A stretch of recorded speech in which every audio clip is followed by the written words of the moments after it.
Jadi sebenarnya hari ini tuh kita mau relaunch gym saya yang udah running 1 tahun kemarin, dan kali ini adalah event spesial karena kami menggandeng level dari perusahaan dari Singapura yang udah apa ya, sudah ada di industri pusat kebugaran ini selama 10 tahun lebih, dengan tujuan untuk bisa menggrab masyarakat lebih banyak dan bisa melakukan sesuatu yang lebih besar dan membesarkan pusat industri pusat kebugaran yang ada di Indonesia supaya bisa dapat menjangkau masyarakat banyak. Emang itu dari habit suka nge-gym sendiri atau seperti apa sih Mas akhirnya berpikir untuk bisnis gym nih? Sebenarnya sih emang bisnis ini memang sekarang post pandemi ya, khususnya banyak banget ya penyakit macam-macam gitu, virus dan lain-lain. Ya salah satu untuk mengantisipasinya kan kita harus menjaga kebugaran kita dengan cara apa? Dengan cara berolahraga. Karena olahraga ini bukan hanya untuk atlet aja atau aktor aja, tapi untuk seluruh masyarakat, khususnya untuk lansia juga, untuk mendukung, menunjang aktivitasnya, fisiknya supaya tidak gampang cedera, supaya bisa menaikkan imun, seperti itu sih. Concernnya lebih ke itu. Kalau pengaruh Ya. nge-gym sendiri bagi profesi Kak Cika tadi sebagai apa? Ya. Ya, karena saya salah satunya saya sebagai aktor, saya harus dituntut untuk fit gitu di depan kamera, fokus. Dan salah satunya yang saya lakukan adalah berolahraga. Kok Iya. dengan Setelah banyaknya itu mungkin aktivitas bisa mengganggu nggak melihat kamu profesi ini? Kan Maksudnya? saya syuting, terus aktivitas lain, ada waktunya nggak?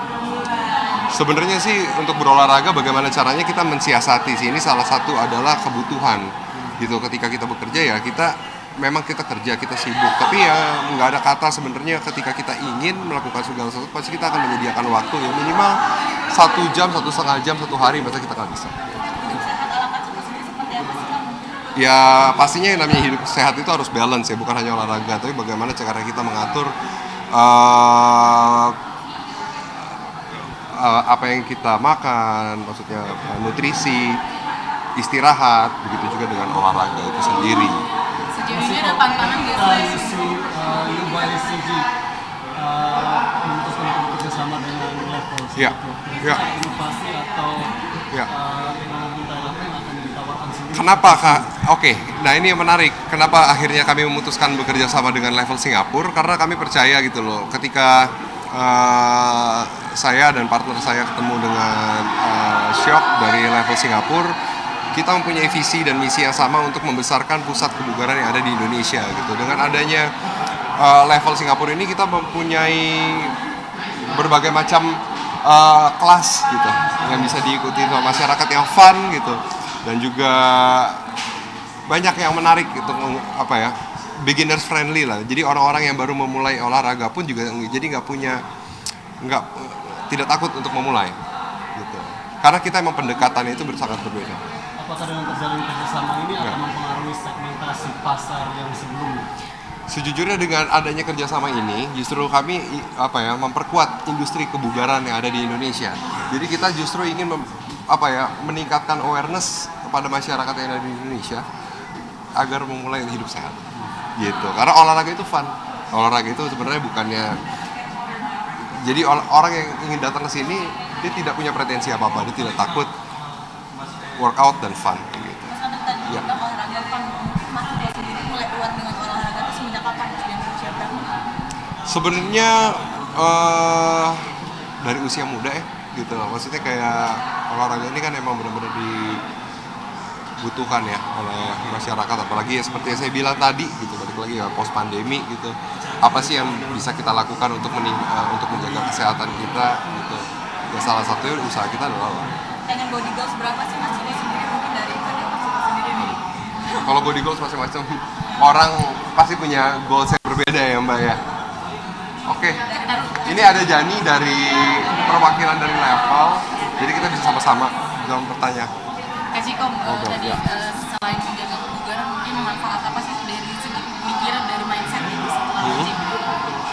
Ketika kita berolahraga, otomatis kita punya, contohnya ya, untuk saya sebagai seorang aktor, untuk menjaga fokus, stamina, endurance. Jadi kita nggak gampang cedera, nggak gampang capek, meningkatkan fokus juga. Mas saya story seperti itu kan dari dulu SD mungkin masih pernah mengalami nggak mungkin seperti apa sih apakah itu body goals ada sendiri atau seperti apa? gimana ya? Katanya kita pernah mengalami itu, sekarang udah formal banget badannya. Ya, Ya karena itu apa ya, rutin berolahraga sih, kayak gitu aja. Oke. Ciko ini kebetulan teman kita ya, maksudnya kita nge-gym bareng juga sebelumnya dan kita memang berlatih di tempat yang sama gitu ya. Dan kita bisa melihat bahwa sebenarnya goals kita tuh sebenarnya sama, visi misi kita sama, apa yang pengen kita achieve itu sama. Dan Ciko sendiri sering cerita juga ke kami gitu ya tentang experience-nya dia sendiri, personal experience-nya, dan kita juga share personal experience kami juga. Dan kita ngelihat bahwa apa yang kita rasakan, benefit yang kita rasakan tuh kita ingin orang lain tuh rasakan juga gitu. Dan kita ingin membagi rasa benefit-benefit itu ke semua orang gitu, nggak cuma ke teman-teman terdekat kita, tapi ke orang-orang di sekitar. Karena kita tahu bahwa benefit itu bisa bermanfaat, ya kembali lagi yang tadi udah disebut juga, dalam kehidupan tuh macam-macam gitu. Bisa mencegah cedera, bisa menjaga kita fit, nggak cepet drop gitu ya, apalagi orang-orang yang kantoran gitu ya. Jadi itu yang bikin kita melihat bahwa we should do something together gitu, untuk bisa menggapai market yang lebih besar lagi. Dengan body goal seperti ini menjadi itu pasti menjadi daya tarik sendiri dari pasti. Sebenarnya setiap body goals itu adalah urusan belakangan. Ketika kita berolahraga, body goals itu adalah yang kesekian kalinya. Yang paling penting goalsnya adalah sehat. Dengan sehat, rutin berolahraga, kita terhindar dari penyakit, dan itu akan menjadi lifestyle, habit, dan body goals akan menjadi bonus. Jadi ketika kita berolahraga hanya untuk mencapai body goals, itu nggak akan bisa lasting. Karena manfaat fitness itu sendiri bukan hanya untuk membentuk badan, tapi untuk menjaga kesehatan kita secara keseluruhan. Dan kita terhindar dari cedera, dan lain-lain. Bisa menggendong anak contohnya. Bisa ngangkat galon aqua. Ketika mobil bannya pecah, di usia saya masih bisa ngedongkrak mobil, angkat ban mobil itu, karena itu sesuatu hal yang apa ya, yang sehari-hari fungsional yang dibutuhkan. Begitu juga dengan lansia, masih bisa menggendong cucunya, kayak begitu. Aduh, kalau ngomongin defisit kalori, surplus kalori, dan maintenance kalori itu panjang lagi, lebar. Itu butuh kita ngobrol di sesi berikutnya. Tapi Gitu. makanan sendiri. Pantangan sendiri, kenapa makanan harus dipantangin ya? Kasihan ya makanan harus dipantangin. Ketika kita tahu gitu apa yang harus kita makan, ketika kita tahu bagaimana cara balancing the calories, kita tahu bagaimana cara kita hitung kalori, yang penting makro kita terpenuhi. Ya sebenarnya ya kita bisa-bisa aja makan asal kita bisa mengontrol. Ciko, gym itu olahraga mahal tuh nggak sih? Apa? Menurut Mas Ciko, gym itu termasuk olahraga mahal nggak untuk masyarakat? Lebih mahal kalau kita sakit sih. Karena kalau ketika kita masuk ke rumah sakit, kita akan mengeluarkan biaya yang sangat lebih besar ketimbang kita membayar membership gym. Enggak sih, karena setiap orang diciptakan oleh Tuhan dengan keunikannya tersendiri. Kita nggak bisa memandang mengcompare si A, si B, si C gitu. Karena sampai kapanpun kita nggak akan pernah puas. Tapi be the best version of yourself aja. Untuk saya sendiri, saya akan menjadi versi terbaik dari diri saya. Olahraga dong, pastinya. Di sini juga kok.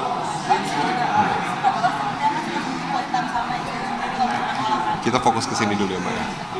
Mas Iko, apa yang diharapkan sendiri dari UBICG untuk berkolaborasi sama dengan Ya. dari Singapura dan UFC itu sendiri, apa sih tujuannya dan goals? Tujuannya sebenarnya goalsnya ya gitu, karena kan experience-nya level dari Singapura ini udah 10 tahun lebih ya. Ketika saya ngobrol sama Jani dan Syok, kita punya visi misi yang sama gitu, dan ketika kita ngobrol berdua akhirnya kita bisa mengembangkan sesuatu yang unik, dan akhirnya lahirlah beberapa kelas nih ya, yang sesuai dengan pembicaraan kita ya. Kita ada berapa kelas ya Jani kira-kira? Kita sekarang udah ada 6 kelas. Kita ada 6 kelas, ya. Meningkatkan jumlah produk yang kita berikan juga. Jadi dari segi services itu memang kita menambahkan, kita pengen make sure semua orang itu ada opsi latihannya gitu. Kalau misalnya nggak suka yang open gym, kita ada kelas. Kalau nggak suka kelas, pengen yang lebih personal, kita ada personal training. Jadi kita make sure semua opsi itu ada, kita itu all in one servicesnya. Dan kita pastikan standar itu mencapai standar internasional yang seperti kita sudah jalankan selama 10 tahun terakhir. Ya.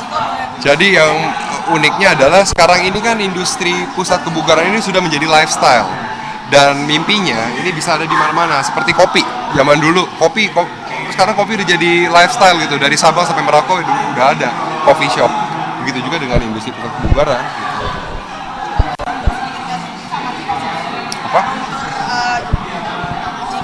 Boleh, tapi kalau untuk memperkenalkan alat, mungkin aku bisa minta didampingin sama personal trainer karena dia lebih paham ya gitu untuk menggunakan alat-alat tersebut. Karena sampai sekarang pun saya juga masih pakai personal trainer. Saya bukan coach. Udah nih, ya? Nanti untuk bisa semua. Oh bisa ya? Oh, bisa room tour. Sampai jalan juga ya. Ayo jalan-jalan, ayo. Gue temenin jalan. Let's go.